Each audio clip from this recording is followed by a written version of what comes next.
वालेकुम। आज ये चैप्टर करेंगे external analysis social environment and technological factors, जिसमें से ये भी पेस्ट एनालिसिस हमने पढ़ा था, ये उसका हिस्सा है। ठीक है, कि किस तरह बिज़नेस के ऊपर जो है एक्सटर्नल फैक्टर्स यानी कि सोशल इन्वायरमेंटल और टेक्नोलॉजी की वजह से इफ़ेक्ट्स पड़ते हैं, इफ़ेक्ट्स आते हैं। ठीक है। अच्छा जी, तो इस चैप्टर में भी हमने यही पढ़ना है कि किस तरह इन्वायरमेंट या सोशल फैक्टर्स की वजह से या फिर टेक्नोलॉजी की वजह से आपके बिजनेस के ऊपर डायरेक्ट और इनडायरेक्ट किस तरह इफ़ेक्ट्स आ सकते हैं। सबसे पहले तो यहाँ पर है डेमोग्राफिक ट्रेंड्स। ठीक है, डेमोग्राफिक का मतलब होता है कंपोजिशन ऑफ पॉपुलेशन, आबादी। ठीक है, सबसे पहले तो यहाँ पर बताया हुआ है कि पॉपुलेशन साइज़ की वजह से, कंपोजिशन ऑफ पॉपुलेशन की वजह से आपके पॉपुलेशन में कौन लोग हैं, कैसी आबादी है। ठीक है, तो ये बातें भी मैटर करती है।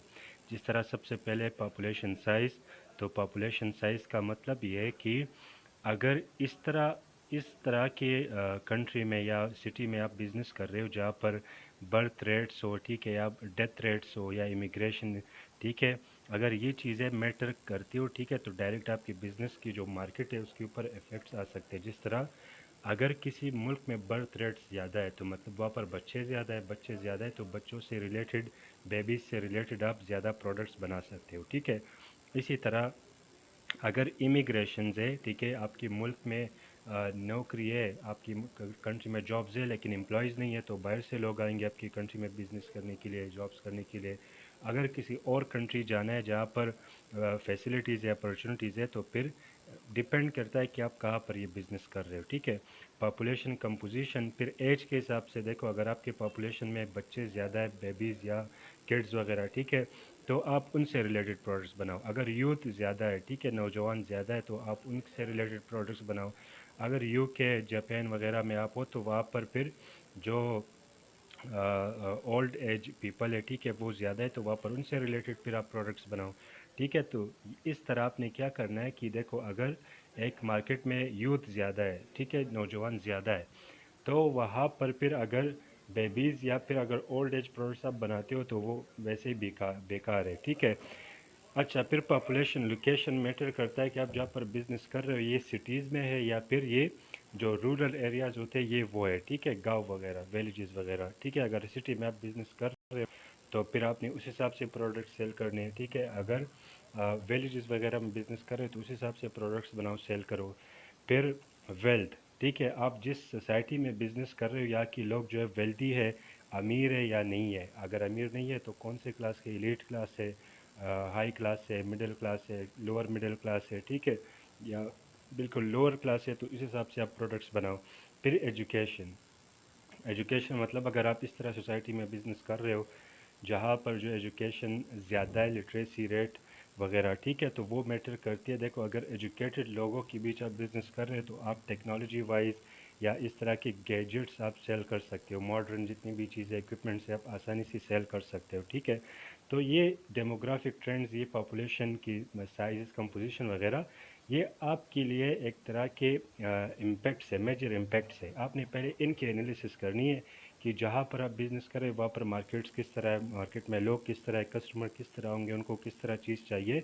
ये सारी बातें समझ कर ही फिर आपने अपने प्रोडक्ट जो है लॉन्च करनी है। ठीक है, फिर हेल्थ, आप जिस सोसाइटी में बिज़नेस कर रहे हो वहाँ पर लोग हेल्थ कॉन्शियस है कि नहीं है। ठीक है, अगर हेल्थ कॉन्शियस है तो आप डाइट वगैरह या जिम वगैरह या इस तरह की बिजनेस जो फिटनेस के लिए हो, ठीक है, तो वो आप कर सकते हो फिर। अच्छा जी, फिर ये इजी एग्जांपल्स दिए हर एक टॉपिक के साथ, तो आप लोग रीड कर लो, इजी है। फिर भी अगर कोई मसला हो तो मुझे फिर बता देना। अच्छा जी, इसके बाद है सोशल ट्रेंड्स। तो सोशल ट्रेंड्स में याद रखिए चार बातें यहाँ पर: social structure, values, attitude and taste. Social trends का वैसे मतलब है कि सोसाइटी में ट्रेंड्स, सोसाइटी में चेंजेस। ठीक है, अच्छा, सबसे पहले यहाँ पर है सोशल स्ट्रक्चर। तो सोशल स्ट्रक्चर से क्या मतलब है, यहाँ पर हर एक टॉपिक की एक एक जो डेफिनीशन है बस वो याद रखिए। सोशल स्ट्रक्चर का क्या मतलब है, तो इसका मतलब है social class refers to a group of people who have the same social, economics or educational status। ठीक है, तो सोशल स्ट्रक्चर में भी फिर वही बात है कि आपने सोसाइटी को देखना है कि आप किस सोसाइटी में रह रहे हो। फॉर एग्जांपल इस्लामाबाद में मैं रह रहा हूँ, ठीक है, तो अगर यहाँ पर मैंने रेस्टोरेंट को ओपन करना है तो इस तरह की मील सर्व करूँगा जो अच्छे क्वालिटी की हो, जिसकी प्रेजेंटेशन अच्छे हो ना। इस्लामाबाद में आप लोग को पता है کہ جو بھی چیز ہو اس کی پرائسز بہت ہائی ہوتی ہے، وہ الگ سی بات ہے، کوالٹی کوئی نہیں ہوتی، ٹھیک ہے، لیکن بہرحال آپ جہاں پر بھی ہو، ٹھیک ہے، تو اس حساب سے اپنی چیزیں اگر سیل کرو گے تو اس میں زیادہ فائدہ ہے، ٹھیک ہے۔ اچھا، پھر یہاں پر سوشل سٹرکچر سے مطلب یہ ہے کہ آپ کی سوسائٹی کی سٹرکچر کیا ہے، ٹھیک ہے، تو آپ نے اس کو یہ فالو کرنا ہے۔ پھر ویلیوز، ویلیوز کا مطلب سمپل یہ ہے کہ کچھ لوگ جو ہے، کچھ سوسائٹی میں لوگ جو ہے اس کو ایک چیز ایک بات پسند ہے، وہ ٹھیک ہے، وہ ایتھیکل ہے ان کے حساب سے، لیکن ایک اور سوسائٹی کے لوگوں کو وہ بات بالکل پسند نہیں ہے، جس طرح اگر آپ چائنیز پیپل کو لے لو، ٹھیک ہے، یا اس طرح کے اور بھی جو لوگ ہیں جو پگز وغیرہ خنزیر کی گوشت کو کھاتے ہیں، ٹھیک ہے، تو وہاں پر آپ ایزیلی وہ بزنس کر سکتے ہو، ٹھیک ہے، لیکن جو جہاں پر یہ حرام ہے تو وہاں پر یہ آپ نہیں کر سکتے، تو اپنی سوسائٹی کی ویلیوز کو بھی دیکھنا ہے، ٹھیک ہے، کہ یہاں پر کس چیز کی ویلیو ہے، وہ ایتھیکل ہے، وہ لوگ پسند کریں گے، ٹھیک ہے، تو یہ لازمی بات نہیں ہے کہ ایک ہی چیز کو ہر جگہ پسند کی جائے، تو اس طرح آپ نے دیکھنا ہے، ٹھیک ہے جی۔ پھر یہاں پر ایک ایگزامپل دی ہے کہ many women are choosing to pursue careers before having children, ٹھیک ہے، تو یہ آپ لوگ ریڈ کر لو، ایزی ہے، اتنا مشکل نہیں ہے، ٹھیک ہے جی۔ اچھا، پھر تھرڈ جو پوائنٹ دیا ہوا یہ امپورٹنٹ ہے، آج کل کے زمانے کے ساتھ یہ فٹ آ رہا ہے، ٹھیک ہے، جو 9 to 5 ورکنگ ہاورز ہے، آج کل لوگ اس سے بور ہو رہے، ٹھیک ہے، اسی وجہ سے سارے لوگ جا رہے ہیں فری لانسنگ کی سائڈ، تو وہاں پر یہ مسئلہ نہیں ہے کہ 9 to 5 آپ نے کرنا ہے، ٹھیک ہے، جب چاہو تو کام کرو، بس آپ نے ایک ڈیڈ لائن تک کام کرنا ہے، وہ کرو اور ختم، ٹھیک ہے۔ تو یہ ویلیوز لوگوں کی پسند ناپسند میں چینجز آ رہے تھے، تو پھر آپ نے وہ دیکھنا ہے اور اس حساب سے اپنے پروڈکٹ کو لانچ کرنا ہے، اس حساب سے اپنے بزنس کرنا ہے، ٹھیک ہے۔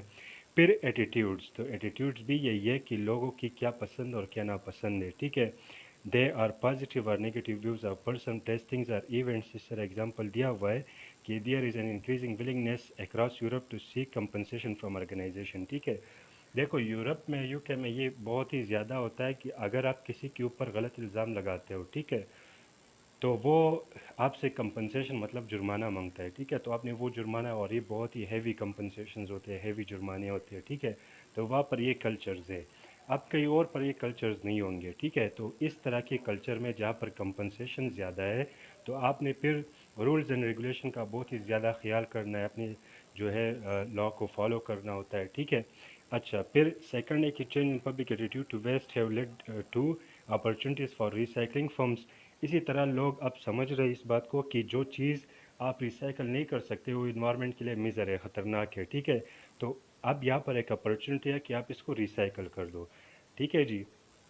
پھر people have become increasingly comfortable with using the internet, ٹھیک ہے، 2003 کے بعد یا پاکستان میں 2012-13 کے بعد لوگ جو ہے اب سارے انٹرنیٹ پر آ گئے، تو پھر اب آپ نے اگر کوئی بزنس کرنا ہے تو انٹرنیٹ کے ساتھ آپ کر سکتے ہو کچھ بھی، ٹھیک ہے، تو یہ آپ کو یہ سارے پوائنٹس آپ کو یہ بتاتے ہیں کہ آپ نے کیا کرنا ہے۔